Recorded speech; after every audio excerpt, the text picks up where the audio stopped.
So muli, magandang gabi po sa ating lahat at patuloy po tayo sa ating ginagawang daily devotion at nandito na po tayo sa Book of Ruth. At ang sinasabi nga po dito sa panimula, ang kasaysayan sa aklat na ito ay naganap sa magulong panahon sa aklat ng mga hukom. Si Ruth na isang Moabita ay nag-asawa na isang Israelita. Nang namatay ang kanyang asawa ay pinakita ni Ruth ang karaniwang katapatan sa kanyang biyanang babae na si Naomi. Gayon din ang kanyang matibay na pagmamahal sa Diyos ng Israel na si Yahweh. Sa bandang huli, nag-asawa siyang muli ng isa sa mga malapit na kamag-anak ni Naomi, si Boaz. Bunga ng muling pag-asawang ito, si Ruth ay naging ninuno ni David, ang pinakadakilang hari ng Israel. Pinakita ng mga kasaysayan ng aklat ng mga hukom sa kapahamakang nangyari nang tumalikod sa Diyos ang Israel. Pinakita naman sa aklat ni Ruth ang pagpapalang dumating sa isang dayuhang yumakap sa Diyos ng Israel, sa gayoy naging bahagi ng bayan ng Diyos. Amen. Mga nilalaman, si Naomi ay bumalik sa Bethlehem kasama ni Ruth. Nagtago si Ruth at Boaz.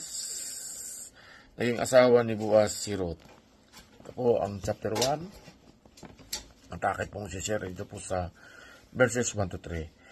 Si Elimelech ang kanyang sambahayan sa Moab.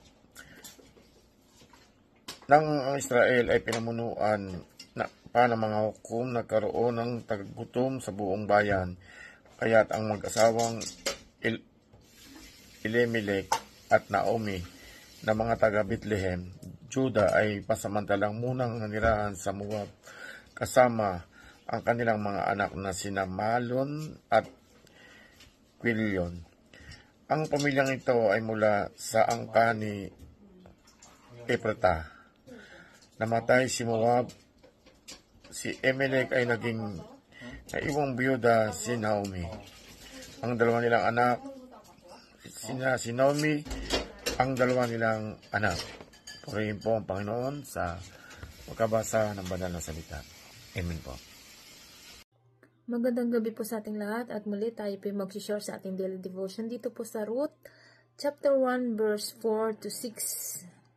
At sila ay nagsipag-asawa sa mga babae sa Moab. Ang pangalan ng isa ay Orpha at pangalan ng isa ay Ruth. At sila ay tumahan doon na may 10 taon.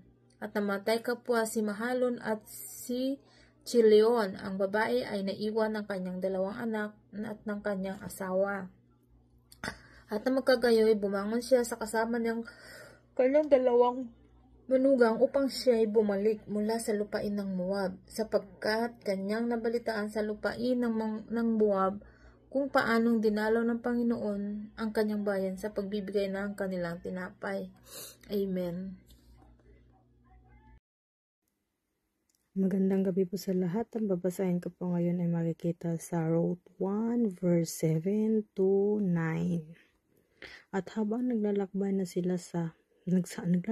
sila pabalik sa Juda, sinabi ni Naomi sa 2 manugang niya, "Bumalik na lang kayo sa inyong ina, pagpalain nawa kayo ng Panginoon sa mabuti ninyong pakikitungo sa mga yumao ninyong asawa at sa akin.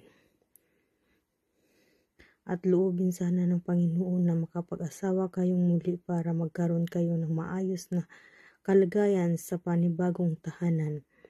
Pagkatapos, hinalikan sila ni Naomi, humagulhol sila. Yun lang po rin ng Diyos. God bless.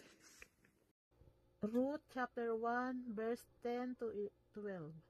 At sinabi ni Leah sa kanya, "Hindi, kundi kami ibabalik na kasama mo sa iyong bayan." At sinabi ni Naomi, "Kayo'y magsabalik, mga anak ko, bakit kayo yayaong kasama ko? May mga anak pa ba ako sa aking tiyan na magiging inyong mga asawa? Kayo'y magsibalik, mga anak ko, magpatuloy kayo ng inyong lakad, sapagkat ako'y totoong matanda na upang magkaroon pa ng asawa. Kung aking sabihin, ako'y may pag-asa, kung ako'y magkaasawa man ngayon gabi at ako'y magkakaanak man. Amen. Magandang gabi po sa ating lahat. Ang aking i-share ngayon ay makikita sa Ruth chapter 1 verses 13 to 15. Ito po ang nakasulat. Hintayin niyo ba silang lumaki? Hindi pa kayo mag-aasawa lang-alang sa kanila. Hindi maaari mga anak. Ang totoo, mas mapait ang sinapit ko kaysa inyo dahil pinahirapan ako ng Panginoon. At umiyak na naman silang malakas. Pagkatapos sinalikan ni Orpha ang biyenan at umuwi. Pero si Ruth naman ay nagpaiwang kasama ni Naomi. Sinabi ni Naomi, bumalik na ang bilas mo sa mga kababayan niya at sa kanyang Diyos. Kaya sumama ka na rin sa kanya. Yun lang po, maraming salamat. Puring Panginoon, God bless.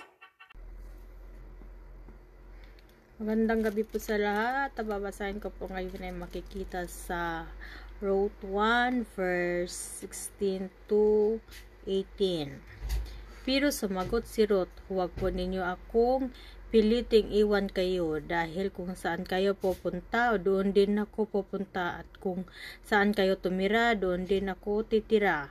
Ang mga kababayan nyo ay magiging kababayan ko rin, at ang Diyos ninyo ay magiging Diyos ko rin. Kung saan kayo mamamatay, doon din po ako mamamatay at ililibing. Parusahan nawa ako ng Panginoon ng mabigat kapag humiwalay ako sa inyo. Maliban na lang kung ang kamatayan na ang maghihiwalay sa ating dalawa. Nang makita ni Naomi na desidido si Ruth na sumama sa kanya, tumahimik na lang siya. Yun lang po, pa rin ang Diyos. God bless. Magandang pagpapalang gabi po sa ating lahat. Para po sa ating daily devotion na babasahin ko po ay matatagpuan sa Ruth, chapter 1 verses 19 to 22.